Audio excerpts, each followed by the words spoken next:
я считаю, что мы сможем, мы не только сможем, мы обязаны подняться именно в тот момент, когда наступит кризис власти в Москве именно, в Москве. Либо это должен, либо если подниматься национальным республикам, то мы должны подниматься одновременно все вместе.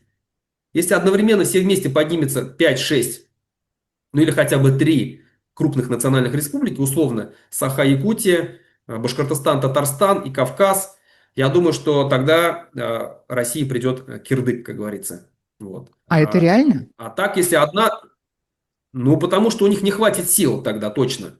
Нет, я имею в виду одновременно, если все поднимутся, те республики, которые вы перечислили, и регионы. Вот поэтому мы и, скажем так, общаемся здесь друг с другом очень тесно. Все лидеры национальных движений друг друга знают.